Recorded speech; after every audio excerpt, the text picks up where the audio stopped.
हर महादेव, जय भोलेनाथ। नमस्कार दोस्तों, आप सभी का स्वागत है धर्म ज्ञान के मार्ग में। आज हम बात करेंगे अनंत चतुर्दशी व्रत 28 सितंबर 2023। व्रत की विधि, पूजा का शुभ मुहूर्त, व्रत कथा, गणेश विसर्जन का शुभ मुहूर्त। इस दिन ना खाएं यह चीज़ें, लगता है दोष, नहीं तो नहीं मिलता व्रत का फल। चलिए जानते हैं सभी जानकारी। पहले शुभ मुहूर्त जानते हैं गणेश विसर्जन की, फिर आगे जानेंगे अनंत चतुर्दशी की शुभ मुहूर्त, पूजा का शुभ मुहूर्त। सब कुछ इस वीडियो में जानेंगे। वीडियो को लास्ट तक, अंत तक जरूर देखिएगा, जिससे कि सारी जानकारी समझ में आ जाए। दोस्तों, इस दिन भगवान गणेश का भी विसर्जन किया जाता है, इसलिए भगवान गणेश का विसर्जन करने का शुभ मुहूर्त 9:43 से लेकर दोपहर के 3:05 तक रहने वाला है। अनंत चतुर्दशी तिथि की शुरुआत 27 दिसंबर को रात में 10:18 पर होगी और इसका समाप्ति 28 सितंबर गुरुवार को शाम के 6:49 पर होगा। लेकिन इस त्यौहार को 28 सितंबर को ही मनाया जाएगा। पूजा का शुभ मुहूर्त गुरुवार को सुबह 6:12 से शाम को 6:49 तक रहेगा। यह मुहूर्त में आप लोग पूजा करें। इसी मुहूर्त में जो है पूजा करना उत्तम रहेगा। चलिए पूजा विधि मैं आप लोगों को बता देती हूँ कि इस दिन प्रातःकाल स्नान के बाद पूजा स्थल पर कलश स्थापित करें। इसके बाद कलश पर भगवान विष्णु की तस्वीर भी लगाएं। एक धागे को कुमकुम, केसर और हल्दी से रंग कर अनंत सूत्र बनाएं। इसमें 14 गांठें लगी होना चाहिए। 14 गांठ लगाएं, या मार्केट से भी आप 14 गांठ वाला अनंत सूत्र जो है रेशमी वाला खरीद सकते हैं। इस सूत्रों को भगवान विष्णु की तस्वीर के सामने रखें। अब भगवान विष्णु और अनंत सूत्र की पूजा करें और आप इसके बाद अनंत सूत्र को अपने बाजू में बांध लें।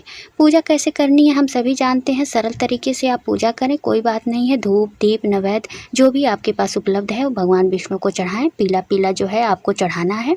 जो भी आप चढ़ाएं पीला पीला ही चढ़ाएं। भगवान विष्णु को पीला बहुत पसंद होता है, तो चढ़ाएं और वहाँ पर भी इस सूत्र को चढ़ा दें। चढ़ाने के बाद आप पूजा करें। पूजा करने के बाद आप कथा सुनें। कथा के बाद आरती करें। आरती के बाद आप इस सूत्र को अपने बाजू में बांध लें। पुरुष अपने दाएं हाथ में और स्त्री अपने बाएं हाथ में। इस सूत्र को धारण करने से संकटों का नाश होता है। दोस्तों, अब मिलती है अनंत सूत्र कपड़े या रेशम का भी बना हो सकता है और 14 गांठ उसमें लगी होती है। तो चलिए व्रत कथा इस प्रकार है। दोस्तों, प्राचीन काल में सुमंत नाम का एक नेक तपस्वी ब्राह्मण था। उसकी पत्नी का नाम दीक्षा था। उसकी एक परम सुंदरी, धर्म परायण तथा ज्योति मरिया कन्या थी, जिसका नाम सुशीला था। सुशीला जब बड़ी हुई तो उसकी माता दीक्षा की मृत्यु हो गई। पत्नी के मरने के बाद सुमंत ने कर्ककासा नामक स्त्री से दूसरा विवाह कर लिया। सुशीला का विवाह ब्राह्मण सुमंत ने कौंडिन्य ऋषि के साथ कर दिया। विदाई में कुछ देने के बाद पर कर्कसा ने दामाद को कुछ ईंटें और पत्थरों के टुकड़े बांध कर दिए। तो कौंडिन्य ऋषि दुखी होकर अपनी पत्नी को लेकर अपने आश्रम की ओर चल दिए, परंतु रास्ते में ही रात हो गई। वे नदी के तट पर संध्या करने लगे। सुशीला ने देखा वहाँ पर बहुत सी स्त्रियाँ सुंदर वस्त्र धारण कर किसी देवता की पूजा कर रही थीं। सुशीला के पूछने पर उन्होंने विधि पूर्वक अनंत व्रत की महत्वता बताई। सुशीला ने वहीं उस व्रत का अनुष्ठान किया और 14 गांठ वाला डोरा हाथ में बांधकर ऋषि कौंडिन्य के पास आ गई। कौंडिन्य ने सुशीला से डोरे के बारे में पूछा तो उसने सारी बात बता दी। उन्होंने डोरे को तोड़कर अग्नि में डाल दिया। इससे भगवान अनंत जी का अपमान हुआ। परिणाम स्वरूप ऋषि कौंडिन्य दुखी रहने लगे। उनकी सारी संपत्ति नष्ट हो गई।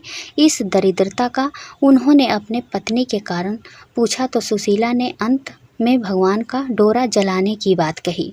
इसके पश्चात जो है पाप का प्रायश्चित करते हुए ऋषि कौंडिन्य अनंत डोरे की प्राप्ति के लिए वन में चले गए।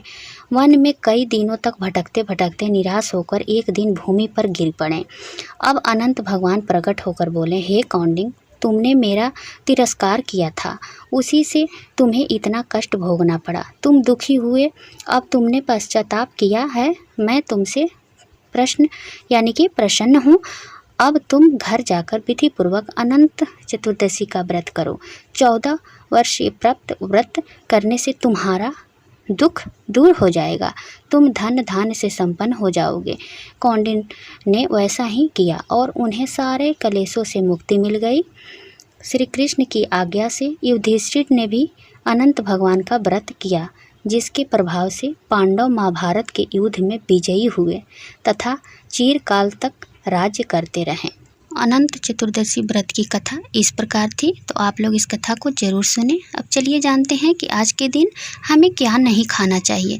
तो आप लोग इस दिन भूल कर भी नमक का सेवन ना करें। बहुत सारे लोग हैं जो कोई भी व्रत करते हैं तो नमकीन यानी कि सेंधा नमक का यूज करते हैं। तो इस व्रत में कभी भी भूल कर भी हमें नमक का यूज नहीं करना चाहिए, यानी कि नमक नहीं खाना चाहिए। और एक बात और आप लोग जान लीजिए कि इस दिन जो व्रत करता है उसको भी नमक नहीं खाना है।